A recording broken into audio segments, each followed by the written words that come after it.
जो भजन में प्रधान भाव रखे हुए वही उत्तम भाग्य वाले। श्रीपाद कह रहे मंद प्रज्ञास्त एवात्र मंद भाग्यास्त। अगर मंद बुद्धि तो मंद भाग्य, और तीव्र बुद्धि आप भजन के लिए निकले। भजन जब हम देखा कि शून्य जैसा हो गया मन, न मंत्र पकड़े न नाम पकड़े न कुछ नहीं, बस जिद, वो भी जिद्दी है। अरे तूफान को रोक लेना सहज है, हिमालय को उठा लेना सहज है, लेकिन मन को रोक लेना है। ऐसा हमने योग वासिष्ठ में पढ़ा है। अब वो शून्य हो गया, जब जिद की शून्य हो गया, ना मंत्र पकड़ रहा है ना कुछ पकड़े, एकदम खड़े हो गए, पद गायन शुरू किया। अब तेरी जरूरत ही नहीं, जोर जोर से पद गायन।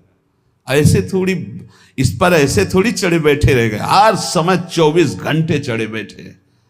तब वो धीरे धीरे धीरे फिर हाथ उठा दिया। अब वो जब सहयोग करने लगा तब आनंद आने लगा, और जब आनंद में डूबने लगा तो परिपक्व हो गया। फिर उसको थोड़ी देर बहुत विघ्नकारी, अंदर ही अंदर खत्म, न मंत्र में लग रहा है ना नाम में लग रहा है, ना एकदम शून्याकार स्थिति। अब हम चलाना चाह रहे मंत्र, वो बिगड़ेल कुछ नहीं सन, और उसके बिना होगा नहीं कुछ। जैसे हमारे बिना वो कुछ नहीं कर सकता, ऐसे बंधन और मोक्ष का कारण मन ही है। इसको बिल्कुल हमको ठीक करना है, दवा खवानी है इसको, दवा खवा के इसको स्वस्थ करना, तभी हम भगवत प्राप्त होंगे। हमारे बिना ये कुछ नहीं कर सकता, तो इसके बिना भी हम कुछ नहीं कर सकते, क्योंकि यही बंधन और मोक्ष का कारण, इसको ठीक करना ही है। इसलिए लोक चिंता ननो धर्म चिंता न देहगा, श्रीमद वृंदावने राधा कृष्ण भाव भ्रतो मम। श्री वृंदावन में यदि आपको आने को मिला है, सत्संग मिला, धामवास मिल रहा है, अब मन से तुमको निकालनी लोक चिंता ना, नो धर्म चिंता ना देहगा, खाली करो, यही करना है। लोक चिंता नहीं होनी चाहिए, कल क्या होगा, आज का तो काम चल गया, अगला महीना कैसे काम चलेगा, ये अगर चिंता है तो तुम्हें भगवान का भरोसा नहीं है। ये भजन के समय ज्यादा प्रपंच रचेगा, किसका देना है, किसका लेना है, किसने कब 10 साल पहले किसने गाली दी थी, 10 साल पहले, वो सब याद करवाएगा। मन जलेगा, उसने ऐसा क्यों कहा था, उसने तब पकड़ो कि इस समय मंत्र जपने के लिए बैठे हुए, प्रपंच करने के लिए बैठे हुए। नहीं देखो ना, यही करता है। आप जब बिल्कुल एकाग्रता पूर्वक टीवी देखते हुए तो फिर बढ़िया है, फिर कोई परेशानी नहीं। एक कुर्सी में और आदमी बैठा लो, फिर माला ले लो, कोई परेशानी नहीं। ये हम उनकी बात कह रहे हैं जो असंग होकर मंत्राकार वृत्ति कर रहे हैं, उनकी। तब इसकी असलियत समझ में आती कि मन हमारा इस समय दोस्त है या दुश्मन। भजन के एकदम विरुद्ध खड़ा हो जाता है। लोक चिंता, और फिर क्रियाओं की भी चिंता करो, भजन हो जाएगा, अभी तो वो करना है, अभी वो करना है। वो जिस समय भजन में बैठो उस समय ये सोच लो कि अगर आसपास आग लग जाए तो भी हम नहीं उठेंगे। आसपास आग लगी हो तो भी नहीं उठेंगे। योगक्षेमम वहाम में हम करने वाले भगवान मुझे उठाए आके, या आग को शीतल करें, उनका विषय है। और सच्ची कहते हैं यदि जब चल रहा है तो अग्नि की भी ताकत नहीं कि आपके रोम को झुलसा दे, यदि सत्य भाव में स्थित हो। प्रहलाद जी को आग में झोंक दिया गया, कबीरदास जी को आग में झोंक दिया गया, कुछ नहीं हुआ, क्योंकि आग में जो दायिका शक्ति है वो प्रभु के द्वारा दी गई है, प्रभु ने ही प्रकट की है। पूरी लंका जल गई, हनुमान जी महाराज की पूंछ के बार में भी झुलसन नहीं हुई। क्यों? ताकर दूत अनल जय सिरजा, जरा न सोते कारण गिरजा। बोले उनके दूत हैं जिन्होंने अग्नि का सृजन किया है, अग्नि की रचना की, जिन्होंने अग्नि को प्रकट किया है, अग्नि में जो दाहिका शक्ति दी है। लोक चिंता ना, अगर आपको भगवत प्राप्ति करनी है तो तुम्हें कल की चिंता नहीं करनी। अभी वर्तमान में जो कर्तव्य है, भजन, मन को परमात्मा तत्व में लगाना, और शरीर से जो भी क्रियाएं हों, कुछ समय तो ऐसा रखो जो क्रियाहीन भजन हो। शांत, हम तो कहते हैं माला भी मत लो उस समय, ईमानदारी वाला भजन कह रहे हैं। शांत बैठ जाओ, बस केवल आंखों के सामने मंत्र चलाओ, चाहे आंख बंद करके चाहे खुला करके, और बस देखो ये कहां जाता है। जहां जाए फिर इसको दौड़ा के लाओ इसी मंत्र पे, जहां जाए फिर दौड़ा के लाओ बार बार। मंत्राकार वृत्ति 10 मिनट ऐसा साधन करोगे तो कई घंटे के भजन का फल मिल जाएगा। देखते हुए 10 मिनट भजन करोगे तो कई घंटे जप का फल मिल जाएगा। बहुत प्रभाव है मानसिक चिंतन करते हुए मंत्र जपने का। पर उस समय लोक चिंता ना, और ना धर्म चिंता कि अभी हमारा ये कर्तव्य है, उस समय नहीं। और ना देहेगा, अरे बड़ा दर्द हो रहा है, ये दर्द हो रहा है, वो दर्द हो रहा है। तुम्हारे किसी के दर्द तो कभी कभी होता होगा, हमारा दर्द का तो संबंध हो गया है, दर्द से हमारा तो संबंध हो गया है। जैसे तुम्हारा स्वाभाविक कभी बुखार आदि आवे तो शरीर में पीड़ा होती ना, ऐसी हमारे तो रोज बनी रहती है। इसके ऊपर उठे तब कांखना आएगा कि बहुत दर्द हो रहा है, फिर ऐसा आएगा। जितना तुम्हें कांखने पे आता है उतना तो रोज हमें रहता है, उतने का तो अभ्यास है इस शरीर को। उसके ऊपर जब होता है तब पकड़ के चलने की बात आती है। देहगा, और आप सच्ची मानो ऐसी स्थिति में भी गुरु कृपा से, गुरु प्रसाद से जो बैठने की, जो टहलने की, जो चिंतन की दिनचर्या, उस पर कोई फर्क नहीं। वैसे ही देह की भी चिंता नहीं करनी, धर्म की भी चिंता नहीं करनी, लोक की जीवन की भी चिंता नहीं करनी। कूद पड़ो, इस मार्ग में कूद पड़ो, खजाना ही खजाना हाथ में आ जाएगा। श्रीपाद कहते हैं जब कोई ऐसे भजन करता है तब उसके अंदर भावना श्यामा श्याम की जागृत होती है। तब भावोत्सवेन भजताम रस काम धेनुम। संत वाणी, महापुरुषों का प्रत्येक वचन भगवत प्राप्ति के लिए बहुत अमृतमय सहायक है। कह रहे हैं अंधी करोमि भुवनम बधरी करोमि धीरम सचेतनम चेतनताम नयामि कृत्यम न पश्यति नयेन हितम शृणोति धीमान धीतमति ना प्रतिसंदधाति। जो व्यक्ति बात बात पे क्रोध करता रहता है वो अपने भजन को छीण कर देता है, उसका भजन फलदायी नहीं हो पाता। अंधी करोमि, वो अंधा हो जाता है और ऐसे बात बोल देता है, ऐसी क्रिया कर देता है, ऐसी चेष्टा करता है, ऐसा संकल्प बना लेता है, उसका भजन क्षीण हो जाता है। क्रोधी पुरुष का भजन क्षीण हो जाता है, वो भगवत प्राप्ति कराने में समर्थ नहीं होता। अंधी करोमि भुवनम बधरी करोमि, गुरुजन उसे बोले समझावें तो उसको गुस्सा आ जाएगा, वो बहरा हो जाता है, उनकी बात नहीं सुन, वो अंधा हो जाता है, वो चेतन होते हुए जड़ हो जाता है। बस वो मैं ऐसा कर सकता हूं, मैं ऐसा कर दूंगा, वो अपने परम कर्तव्य को भूलकर अहित की बात बोलना लगता है, गाली गलौज करना। इसलिए बुद्धिमान पुरुष को चाहिए, जो भगवत प्राप्ति करना चाहता है, इस क्रोध रूपी शैतान से बचे। ये आ गया तो ना गुरुजनों की बात सुनेगा, ना देखेगा, ना समझेगा, जड़ जैसा हो जाएगा और बहुत गंदी गंदी बातें बोलने लगे, गाली गलौज, अपराध प्रवृत्ति, हिंसा आदि। जो उपासक भगवत प्राप्ति करना चाहता है इस क्रोध से बचे। क्रोध बहुत ही हानिकारक है।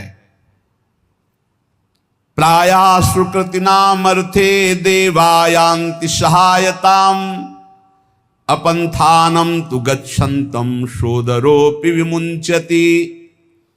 जब कोई सही मार्ग में चलने लगता है, दूसरों को सुख पहुंचाने की बात बोलता है, तो दैवी शक्तियां उसकी रक्षा में हो जाती हैं, वो अकेला नहीं रहता। जब कोई धर्म से चलता है, नाम जप करता है, दूसरों को सुख पहुंचाने की बात सोचता है, तो भागवतिक दैवी शक्तियां उसकी सहायता में हो जाती हैं। और जब कोई कुमार्गगामी होता है, अपंथानाम तु गच्छन्तम, गंदे आचरण में चलता है तो उसका अवसर पर सगा भाई भी साथ नहीं देता है। दैवी शक्तियों की तो बात क्या जाने दो। अपंथानाम तो गच्छन्तम सोदरोपि विमुंचति, जो उदर से उसी उदर से प्रकट हुआ सगा भाई वो भी त्याग कर देता है, उसका कोई साथ नहीं देता। इसलिए प्रायः सुकृति नाम अर्थे देवायांत सहायतम, सुकृतिवान बनो, धर्म मार्ग में चलने वाले बनो, भगवान नाम स्मरण करने वाले बनो, सब दैवी शक्तियां तुम्हारी सहायता करेंगी बिना मांगे। कुमार्गगामी बनोगे तो दैवी शक्तियों की बात जाने दो, तुम्हारा कोई मित्र भी, तुम्हारा सगा भाई भी तुम्हारा साथ नहीं देगा, उसको भी रोक दिया जाएगा। भागवतिक सिस्टम बाधा पहुंचा देगा, वो तुम तक पहुंच ही नहीं पाएगा। कुमार्गगामी मत बनो। यदि ये दो अक्षर तुम्हारी जिह्वा पे विराजमान हैं, हरि राधा कृष्ण, तो वज्रम पापमही भृतां भवद्रोदेकस्य सिद्धौषधम मिथ्या ज्ञान निशा विशाल तमसस् तिग्मासु बिंबोदयः कुर क्लेश महीरुहा मरुतरज्ज्वाला जटाला शिखी द्वारम निर्वृति सद्मनो विजयते कृष्णेति वर्णद्वयम्। कृष्ण राधा, ये दो अक्षर जब जिह्वा से उच्चारण किए जाते हैं तो वज्रम पापमही भृताम, जैसे विशाल पर्वत पर वज्र का प्रहार हो जाए तो चकना चूर कर दे, पर्वत को धूर धूर बना दे, वज्र की ऐसी महिमा है। ऐसे ही नाम की महिमा है कि जिसकी जिह्वा पर चलने लगा कृष्ण कृष्ण कृष्ण राधा राधा राधा, तो वज्र पाप मही भृताम, मानो पाप रूपी पहाड़ पर नाम रूपी वज्र का प्रहार हो गया, अब चकनाचूर हो जाएगा पाप रूपी पहाड़। पाप रूपी पहाड़ को चकनाचूर करने के लिए ये नाम वज्र के समान है। भवगद्रोद्रेकस्य सिद्धौषधम, ये संसार में जन्मना मरना इसे भवरोग कहते हैं। इस भवरोग की सिद्ध औषधि है नाम, दो अक्षर है, राधा राधा कृष्ण कृष्ण हरि हरि। गोस्वामी तुलसीदास जी के जासु नाम भव भेषज हरन घोर त्रैशूल, तीनों प्रकार के तापों का नाश करने वाले आवागमन के चक्र को रोक देने की सामर्थ्य इस नाम में है। भवरोग की अचूक औषधि ये दो अक्षर राधा राधा राधा कृष्ण कृष्ण। भवगदोद्रेकस्य सिद्धौषधम, और मिथ्या ज्ञान निशा विशाल तमसस्तिग्मासु बिंबोदयः, ये मिथ्या ज्ञान रूपी रात्रि के महान अंधकार को नष्ट करने के लिए ये नाम सूर्य है। जितना नाम जप करोगे उतना ही आपके हृदय में शुद्ध ज्ञान प्रकाशित होगा। नाम जप करोगे सिद्ध औषधि है, आवागमन चक्र से मुक्त हो जाओगे। नाम जप करोगे तो ये पहाड़ के पहाड़ पापों को भस्म कर देगा। महाराष्ट्र से कुछ विज्ञ परिकर जन आए थे, भक्तजन, तो उन्होंने कहा कि पंचकोशों का बाध किए बिना कोई मुक्त नहीं हो सकता। अन्नमय कोश, मनोमय कोश, विज्ञानमय कोश, आनंदमय कोश, इस तरह के जो कोश हैं इनका बाध किए बिना कोई जीवन मुक्त नहीं हो। और आपके प्रवचन में प्रायः सुनते हैं कि नाम जप करने से जीवन मुक्त हो जाएगा, भगवत प्राप्त हो जाएगा। तो इन कोशों का बाध तो ज्ञान से होता है। तो उनको बताया कि आप जप करके देखो, प्रश्न करने से उत्तर प्राप्त कर लेने मात्र से संतुष्टता नहीं होगी। आप जप करो, जप करोगे कुंडलिनी जागृत हो जाएगी, जप करोगे निरंतर प्राण संयमित हो जाएंगे, षट चक्र का भेदन हो जाएगा, पंचकोशों का बाध करने वाला ब्रह्म तत्व का ज्ञान प्राप्त हो जाएगा। कौन सा ज्ञान ऐसा है जो भक्त को ना हो जाए? नाम से जो चाहोगे वो प्राप्त हो जाएगा। मिथ्या ज्ञान निशा विशाल तमसस्तिगमांशु बिंबोदया। मिथ्या झूठा ये मायाकृत जो अज्ञान रूपी अंधकार है, इसका नाश करने के लिए नाम भास्कर के समान है, दिव्य ज्ञान प्रकाशित कर देगा। जो राम राम भी नहीं जप पाते थे, मरा मरा कहते थे, इतना नाम का प्रकाश हुआ कि राम जी के प्रकट होने के पहले ही दिव्य उनके पावन चरित्र का गान कर दिया। विश्वास करो, नाम का प्रभाव। जो सादर राम राम नहीं कह पाते थे, उन्होंने संस्कृत में भगवान के पूर्ण चरित्र का गान कर दिया। ये नाम का प्रभाव। कोई ये ना समझे कि नाम से कैसे, जो योग से प्राप्त होता है, जो ब्रह्म ज्ञान से प्राप्त होता है, वो सब नाम जपने से सब प्राप्त। और नाम जप नहीं है तो शुद्ध ब्रह्म बोध हो ही नहीं सकता। ये काशी से आए हुए एक महापुरुष की बात। मैं नित्य विश्वनाथ जी को जल चढ़ाता हूं गंगा स्नान करके। मैं नित्य वेदांत का अनुशीलन करता हूं गुरु चरणों में बैठकर। इतने वर्ष हो गए ब्रह्मानंद की प्राप्ति के लिए उपाय करते हुए, और 65-70 वर्ष की अवस्था संन्यास वेश। उनका काशी से आपका प्रवचन सुनाऊं तो केवल एक प्रश्न का उत्तर लेने आया हूं, मुझे अब भी शांति क्यों नहीं मिली? शुद्ध हूं, कहीं भी अशुद्ध आचरण नहीं, कहीं भी किसी भी तरह की कोई त्रुटि नहीं। क्या त्रुटि है जो मुझे शांति प्राप्त नहीं हुई? तुमका आपके दर्शन से पता चलता है कि आप शुद्ध साधक हैं। आपके वचनों से पता चलता है कि आप प्रयासरत बहुत अच्छे साधक हैं। पर जो हम त्रुटि पकड़ पाए वो आप पकड़ पाए? क्या आप निरंतर मंत्राकार वृत्ति करते हैं? उनका नहीं, बस यही एक त्रुटि है। जाओ ये कर लेना। प्रक्रिया बताई। महीना 1.5 महीना बाद जब आए थे तो खूब आनंद पूर्वक एकदम जैसे कोई अपने रिश्तेदार से मिले ऐसे, और बोले बस एकदम, क्योंकि वही एक त्रुटि है। समझ रहे हो? गुरु चरणों में बैठ के वेदांत भी पढ़ते सब, लेकिन जो चाहिए वो नहीं था। क्यों? निरंतर मन, कोई नई बात नहीं हुई, वो पकड़ नहीं पाए, शास्त्रों से पकड़ नहीं पाए। वही सूत्र है, वही सूत्र पकड़ लो, सब हो जाएगा। जो नाम प्रिय हो राम कृष्ण हरि, राधा राधा राधा राधा। पाप रूपी पहाड़ को नष्ट करने के लिए वज्र, जन्म मरण रूपी रोग को मिटाने के लिए अचूक औषधि, अज्ञान अंधकार रूपी रात्रि का नाश करने के लिए भुवन भास्कर। कौन? बोले नाम। क्रूरो क्लेश मही रुहा मूर्तर ज्वाला जटाला सिखी। आहा, ये क्रूर क्लेश रूपी जो हमारे कर्म हो चुके हैं, बड़े बड़े भयानक वृक्षों के रूप में हैं, इसके लिए नाम प्रचंड ज्वालामयी अग्नि है। पूरे वन के वन को भस्म कर देगी एक वृक्ष की क्या। ये हमारे क्रूर क्लेश देने वाले जो कर्म जमा है, ये वृक्ष नहीं, पूरे वन के वन समझो जमा है।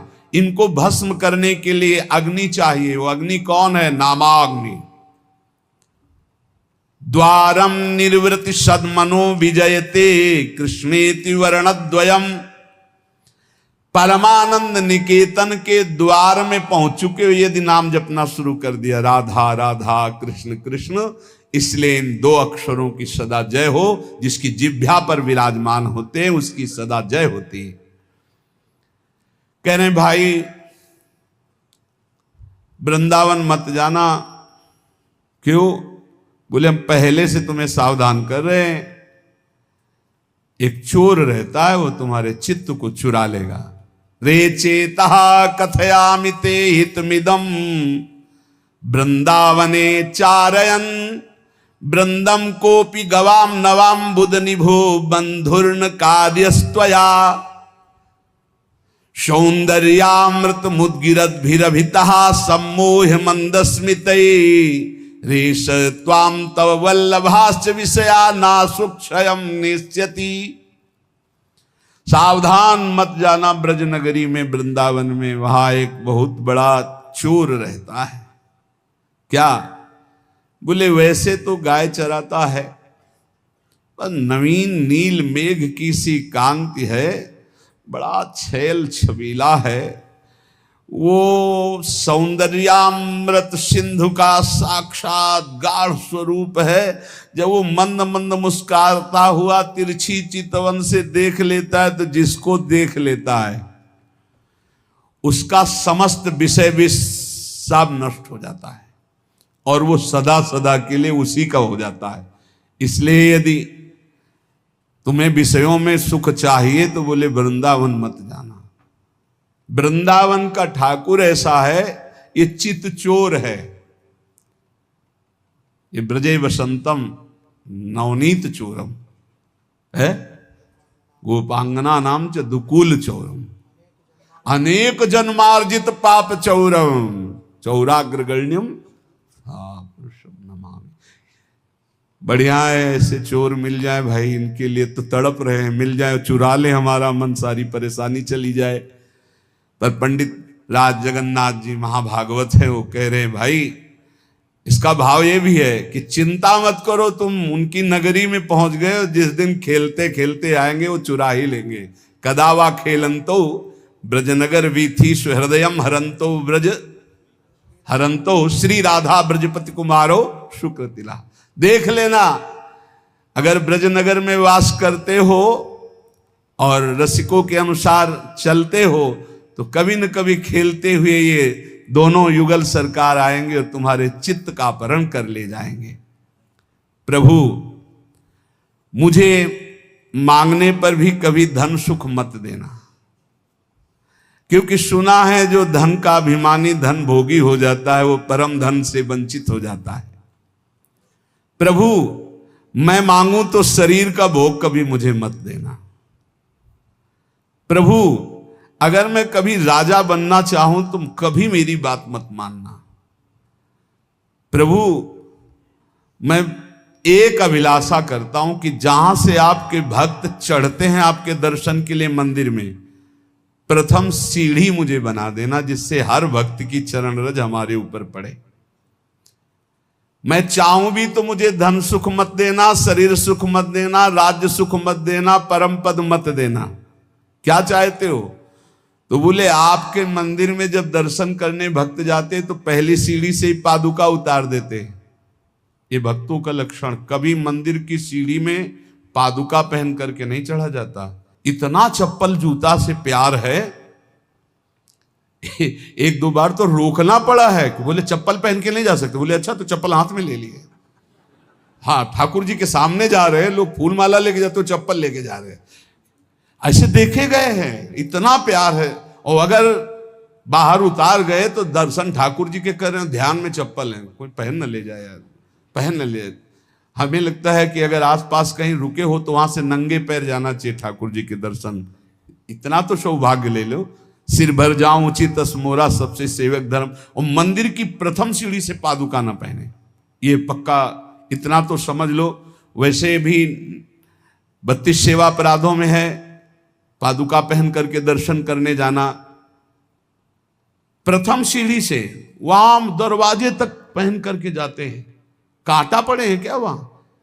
प्रथम सीढ़ी के पैर छू पादुका उतार। कोई ले जाएगा तो घर में रख के आओ ना।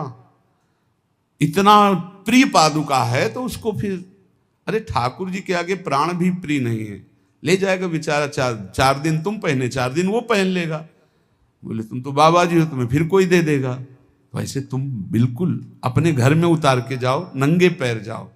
अरे ठाकुर जी के दर्शन करने जाओ। यहाँ बम्बूल का बंद थोड़ी है कि बड़े बड़े कांटा पड़े हैं, ऐसे थोड़ा तो कष्ट सहो। प्रभु मुझे मंदिर की प्रथम सीढ़ी बना दीजिए जिससे भक्त की चरण रज मेरे ऊपर पड़े। जब चरणों भक्त के मेरे ऊपर बार बार पड़ेंगे ना, और वो दर्शन करके फिर लौटेंगे, दर्शन कर ले जा रहे हैं, प्रभु मुझे बहुत सुख मिलेगा। इससे बड़ा कोई मुझे पद नहीं लगता कि रोज सैकड़ों हजारों भक्तों की चरण रज हमारे ऊपर पड़े। नाथ, या जिसमें भक्तजन पा करके अपने पात्र धोते हो, श्री कुलशेखर अलवार नाम के महाभागवत है, भक्तजन जिसमें पाकर अपने पात्र धोते हो उस नाली का कीड़ा बना देना जिससे मुझे भक्तों की जूठन खाने को मिलेगी। कैसे भक्त है सोचो। मुझे धन, शरीर सुख, राज्यपद, परम पद नहीं चाहिए। आप उस मंदिर का प्रथम सीढ़ी बना देना जिसमें भक्तजन चरण रखे। या फिर प्रभु दूसरी मांग, जिसमें भक्त प्रसाद पाके अपने पात्र मार्जन करते हैं, उस नाली का कीड़ा बना देना जिससे मुझे उनकी जूठन पाने को मिलेगी। प्रभु अगर ऐसा भी ना हो तो जिस बगीचे से आपके फूल जाते हो आपके श्रृंगार के लिए, तो मुझे कोई पुष्प का पौधा बना देना कि मैं आपका फूल बन जाऊं आपके लिए और आपके श्रृंगार के काम में आऊं। देखो, माता चाहे पुत्र उपद्रव करे या सौम्य हो, वो दुलार ही करती है, रीझ कर या खींच कर, जैसे भी हो। प्रभु मेरी बात मान लो, मैं हूं तो बच्चा आपका, रीझ जाओ तो मुझे दे दो, खींच जाओ तो मुझे दे दो। ये प्रभु मैं रोता चिल्लाता छटपटाता रहूंगा जब तक आप मुझे ये नहीं दोगे। नाथ तुम चाहे जितनी उपेक्षा करो, ध्यान दो या ना दो, मैं चिल्लाता रहूंगा और जोर जोर से पुकारता रहूंगा, क्योंकि मेरी दूसरी गति नहीं। मैं भक्त चरण रज, भक्त जूठन या आपकी सेवा, यही परिणाम चाहता हूं। प्रभु यदि आप प्रीतम हो और सबके सामने मेरा तिरस्कार करो और परित्याग करो, तो क्या मैं मान लूंगा कि मेरा परित्याग कर सकते हो आप? ये भक्तों की ठसक होती है। जाओ हम तुम्हारा त्याग करते हैं, तो हंसी आ जाना चाहिए। हंस क्यों रहे हो? तुम्हारा त्याग कर रहे हैं, आप कर ही नहीं सकते हो, आपका स्वभाव ही नहीं है, और सही आपकी ताकत ही नहीं है। पक्का ताकत नहीं। हम अंदर की बात कह रहे, ना प्रभु त्याग कर सकते हैं ना गुरुदेव त्याग कर सकते हैं। गुरुदेव शरीर से आपको दूरी कर के नजदीक रहने से भी ज्यादा कृपा करेंगे। ध्यान रखना, ये स्वभाव है। जो नजदीक रहते हैं वो इस बात को पकड़ पाए होंगे कि संतों का एक स्वभाव कि नजदीक वाले का भले उतना चिंतन न हो, लेकिन जिसे दंड दिया गया, जिसे डांट दिया गया, रात दिन उसका चिंतन होता है, उसका मंगल कैसे हो, उसका कैसे उन्नति हो। तो यहां कह रहे हैं भक्तराज जी कि यदि आप सबके सामने मेरा तिरस्कार करवा दो और कह दो मैंने परित्याग कर दिया, तो भी मैं नहीं मान सकता कि आप परित्याग कर सकते हैं। मैं आपके चरणों को कभी नहीं छोड़ सकता। जाने की बात कहने पर भी मैं जाने की बात सोच नहीं सकता। ये बात होनी चाहिए। चलो निकल जाओ यहां से। कहां? जहां तुम्हारा मन हो। तो हमारा मन तो यही है, हम नहीं जाएंगे। नहीं भागो, यहां तुम्हारे लिए कोई ठोर नहीं। तो हमारे लिए कोई ठोर है ही नहीं, तो क्या करें? न बाहर ठोर है न यहां ठोर है, तो ठोर तो हमारी यही है। तुम चाहे मेरी ओर आंख उठाकर न देखो, पर मैं केवल तुम्ही को देखूंगा। तुम चाहे मेरी तरफ कभी मत बोलो, पर मैं कृपा का अवलंबन लेकर बोलूंगा तो सिर्फ आपसे ही बोलूंगा। क्या बात है। तुम कभी मेरी अभिलाषा पूर्ण मत करो, लेकिन अभिलाषा करूंगा तो एकमात्र तुम ही से करूंगा। तुम त्रिभुवन को सुख दो, मुझे दुख दो, पर हे त्रिभुवन पति मैं आपसे ही प्यार करूंगा। यह है प्रेमियों की छाती। भगवान मैं खोटी बुद्धि वाला हूं, सैकड़ों गलतियां करता रहा हूं। आप बड़े कोमल स्वभाव वाले हो और बड़े दूर परिणामी हो, दूर की बात सोचने वाले हो। मैं खोटी बुद्धि वाला हूं। देखो प्रभु, जिनके रोग होता है सैकड़ों प्रकार की औषधियों के चक्कर में पड़ते हैं, क्लेश उठाते हैं, रोग मिटाना चाहते हैं, पर हमने पकड़ लिया एक महान औषधि, नाम रूपी रसायन का निरंतर पान। इसलिए प्रभु खोटी बुद्धि वाला हूं, पर छोटी बुद्धि वाला भी हूं। छोटी बुद्धि में ज्यादा बातें नहीं आती। भक्त बड़े प्रेमी होते हैं।